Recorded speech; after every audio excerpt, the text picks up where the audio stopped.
do have a few guests in studio we brought in for their expertise. Mercifully, we have some big brains joining us. Brian Stewart with the Munk School of Global Affairs, Thom Nichols, who is a professor at the U.S. Naval War College.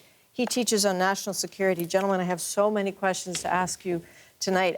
It occurs to me, listening to the Pentagon briefing, that we heard a couple things over and over again, that this will be a limited strike. It's up to the Assad regime what happens next.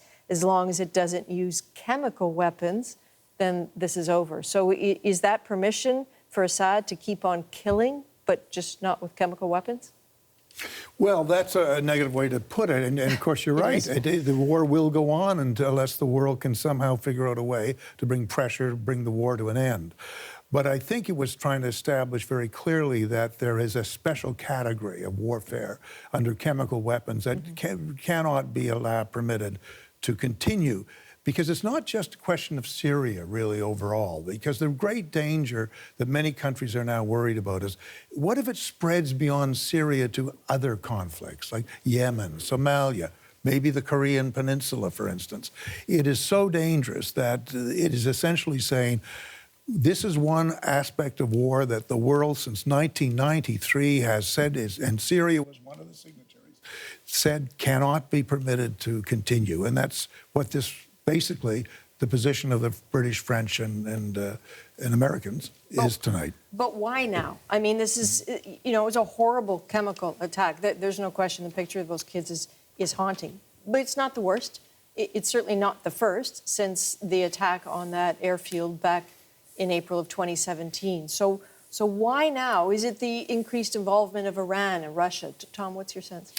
Well, I think that notion that this is a particular line that can't be crossed, and I should note here, I don't speak for the U.S. government or represent the government, that the interesting word that Secretary Mattis used was vital national interest. And he pointed out, he said, this is a vital national interest to prevent these weapons from being used in the future, which was a very careful explanation of why this was permissible to do. It's not really permission for the fighting to go on in that sense, but it's simply saying, look, there are a lot of bad things in the world that happen, but this terrible thing can't keep happening. And I think the reason it's happening now is because this attack, this chemical attack, was so grisly and so large that it finally tipped the scales and toward a second round of military action. And of course, one of the things that is forcing governments like the British and the French to get on side is these are very visible attacks now, where before, in many cases, they weren't. I mean, there are maybe a dozen attacks. I think there were up to at least a dozen attacks of chemical weapons in Syria, but not all of them were on television before the world. You know, the victims were not holding these. Yeah, you know, exactly. So now it's very hard for governments to really dodge the responsibility when you see pictures like this. And the notion is, if we don't act now, how much worse can it get? We've been seeing almost pinpricks of attacks. One town, 45 dead, or maybe 100 dead. There is nothing to say chemical weapons cannot be used on a massive scale, as was used in the Iran-Iraq War back in the 1980s, where whole cities are brought to risk. I think there's one other issue with these weapons, which is there have been other uses of chemical weapons, things like chlorine. When you start getting to nerve agents and the kind of things that apparently we've identified in this case that were used, that just adds to the weight that this particular kind of warfare simply can't be allowed to take place. To that point, there was a good question asked at the Pentagon briefing, which is that how do you know that in these strikes, which were clearly aimed at chemical weapons storage facilities, that you got them all? And the answer was, of course, we can't know that. But we were having a conversation as that was happening, and you think there's a good chance that they did get them? I don't think there's no way to guarantee them. And in fact, I think General Dunford made the point of saying, look, we stayed away from things that we know are there, but where a lot of collateral damage could have been caused. Right, but they weren't hidden, in other words. In the last week, for all the signaling that's happened, the chemical weapons weren't moved. An interesting thing was slipped in there, too, that they were after storage centers for the chemicals, but also command posts. And I really will be looking forward to hear what may have been launched in the way of going after command and control posts inside Syria. Although interesting that Secretary Mattis, General Dunford, and UK Prime Minister May we're all emphatic that this is not an attack on the regime itself. Right, but the that military this is not command. But on the, and only that part of the command that's associated with chemical weapons, which is a really important distinction. And that that matters. Why? Because I can imagine that there are people out there saying, well, why not hit the regime? Why didn't one of those missiles land on the palace? Hitting the regime might have unforeseen consequences that nobody can now fathom. But hitting at the actual military command that drops these chemicals on cities might really rattle the military regime, might get them to the point that there's nowhere to hide now.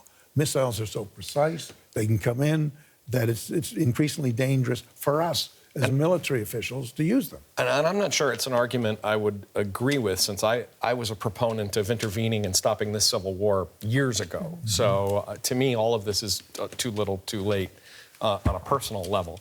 But I think one argument that people would make for a much more calibrated approach here is that if you do strike the palace, you do start striking the regime, then really you're leaving Assad with nowhere to go and nothing to lose. And that unforeseen and much more horrible consequences of a regime lashing out on its way down. So this is almost like a warning to say, look, we can reach out, we can touch you, we can hurt you badly. This is a chance for you to step back from what you're doing. I remember even, at the depths of the Cold War, really, the nuclear Cold War, there was this military theory that you don't knock off the Kremlin or the Pentagon because it's killing the head of a 1,000-headed snake. So you need some command, you need some government that you can actually negotiate a surrender with if it comes to that, or some kind of peace agreement at least. And that government is certainly busy tonight. Syria's presidency tweeted, "Good souls will not be humiliated." And it was the interpretation coming out of Damascus, coming out of Bashar al-Assad's palace, that if these strikes stop, and it appears for the moment, unless I'm mistaken, that for right now they have stopped, that Syria will just consider this a limited strike and will press on. Press on with the fighting, and there'll be a great waiting to see whether they use chemicals again 3, 4, 5, 6 months down the road, if there's no absolute guarantee that they won't use it. Is that what you're waiting for now? And I don't mean that's waiting for, but fear. that's what you're what I would gravely fear. But at some point, they must enter their calculations that it's not worth the risk. What are we getting for the use of these chemicals that is really worth this risk of a massive 3-nation attack upon Because us? there are so many ways to kill people. The barrel bombs will do it too. But this is not really, the chemical weapons, I mean, partly, yes, as a military weapon, you use them to get at people who are in bunkers, who are, you use them as an agent to get underneath defenses where people are hiding. But I think there's a political point to the use of chemical weapons like this. And this is, just as a year ago, the same reason. This is Assad's way of saying, I can do whatever I want and I can't be stopped. And it's telling his opponents, don't think that the Americans or anybody else can save you from me, because I'm in charge and I'll be the person who's here when it's all done. The thing I'm waiting to see is not so much the reaction from the Syrian government. I'm curious to hear what happens in Moscow this morning. Okay, Thom Nichols, Naval War College, Brian Stewart from the Munk School of Global Affairs. Thank you, gentlemen, very much.